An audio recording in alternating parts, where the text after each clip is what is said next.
ओम श्री नारायणाय नमः। अवतारम महाविष्णु कल्के परमम अद्भुतम कलिकुलवन हंतः सत्य धर्म प्रणेता नमो नमः। ओम सुमति सुताय विद्महे निष्कलंकाय धीमहि तन्नो कल्कि प्रचोदयात्। श्री कल्कि नारायणाय नमः। श्री हनुमते नमः। भगवत भक्तों, जय श्री कल्कि। अब तक की कथा में आपने श्रवण किया कि भगवान श्री कल्कि नारायण रमा जी को साथ लेकर के अपने संभल ग्राम वापस आ गए हैं। संभल नगरी चारों ओर से बहुत सुंदर ढंग से सजी हुई है और वहां रहते हुए उन्होंने सभी राजाओं को उचित उचित राज्य का भार सौंपा है और स्वयं माता पिता के साथ रहते हुए रमा और पद्मा जी के साथ गृहस्थ आश्रम में स्थित हो परमानंद में रहने लगे हैं। अब इससे आगे की कथा। सूत जी कहने लगे, हे शौनक आदि ऋषियों, इस प्रकार संभल ग्राम में रहते हुए भगवान श्री कल्कि नारायण जी को कुछ समय व्यतीत हुआ। एक दिन उनके मन में विचार आया कि कहीं भी इस संसार में अत्याचारी, दुराचारी अथवा व्यभिचारी शेष न रहें, इसलिए मैं कोई ऐसा उपाय करूं जिससे सबकी कुमति दूर हो जाए और उनमें सुमति का प्रवेश हो। उन्होंने गंगा जी के किनारे पर आकर के पवन देव से अनुरोध किया। हे पवन देव, उनका स्मरण करते ही, नाम उच्चारण करते ही पवन देव उनके सम्मुख उपस्थित हुए। हाथ जोड़कर कहने लगे, हे नारायण, क्या आज्ञा है? मैं विशाल शरीर धारण करता हूं और तुमसे अनुरोध है कि मेरे शरीर को स्पर्श करते हुए संसार के समस्त जीवों को स्पर्श करें। ऐसा करने से सभी द्वीपों के लोगों में सतयुग के गुणों का प्रवेश हो जाएगा। उनकी बुद्धि विकार रहित होकर के निर्मल हो जाएगी। तभी एक साथ समस्त पृथ्वी पर सतयुग का वास हो सकेगा। ऐसे करुणा सागर भगवान श्री कल्कि जी अत्यंत दयालु हैं, समस्त जीवों पर अपनी करुणा बरसाने वाले हैं। क्यों ना हम ऐसे भगवान श्री कल्कि नारायण जी की बार बार जय जयकार करें। जय श्री कल्कि नारायण, जय श्री कल्कि नारायण।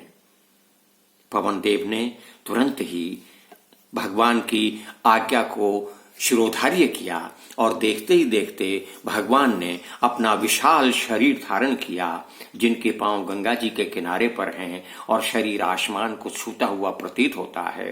पवन पूर्व की ओर से चली है पवन देव, बड़े वेग से पवन चलाई है देव ने और समस्त ब्रह्मांड में श्री कल्कि जी का स्पर्श करके अपनी पवन को प्रसारित किया है, चारों ओर फैलाया है, जिससे जीवों को सुमति प्राप्त हो गई है। जो लोग घरों में बैठे थे वो भी सुगंधित पवन का आनंद लेने के लिए घरों की छतों पर चढ़ गए हैं, बाहर निकल आए हैं, बाग बगीचों में खड़े हो गए हैं और इस प्रकार 2.5 घड़ी तक भगवान के शरीर को स्पर्श करके पवन देव ने अपनी पवन को समस्त संसार में फैलाया है। लेकिन कलयुग तो पाताल में अपने स्वामी राजा बलि के पास जा छिपा था, इसलिए उस पर कोई उसका प्रभाव हो ही नहीं सका है। जिस क्षेत्र में कली छिपा हुआ था वो क्षेत्र शेष रह गया है।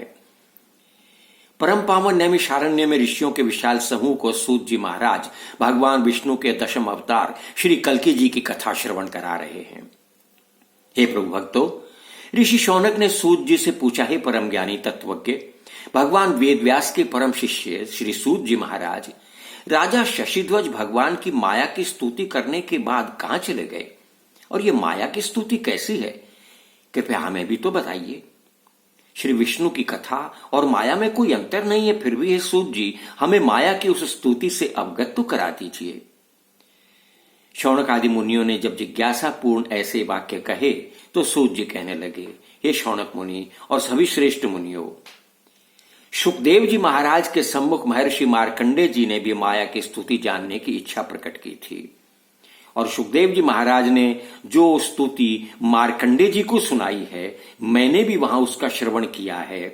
वही स्तुति मैं तुम्हें सुनाता हूं जिसके श्रवण करने से मनुष्यों की समस्त कामनाएं पूर्ण होती हैं और संसार के समस्त ताप दूर हो जाते हैं। वही माया स्तोत्र मैं तुम्हें सुनाता हूं। मार्कंडे जी के प्रश्न का उत्तर देते हुए सुखदेव जी ने कहा था, हे महर्षि, श्री विष्णु के परम भक्त महाराजा शशिध्वज ने अपना भल्लाट नगर त्याग करके संसार से मुक्त होने के निमित्त माया के स्तोत्र का गान किया है। हे ऋषियों, वही स्तोत्र अब मैं तुम्हें श्रवण कराता हूं। ओम ह्रींकारां सत्वसारां विशुद्धां ब्रह्मदीना मातरं वेदबोध्यां तन्वीं स्वाहां भूततन्मात्र कक्षां वंदे वंद्याम देव गंधर्व सिद्धये। इस प्रकार माया के 11 श्लोकों से निर्मित इस स्तोत्र को सूत जी महाराज ने शौनक आदि ऋषियों को कहा है।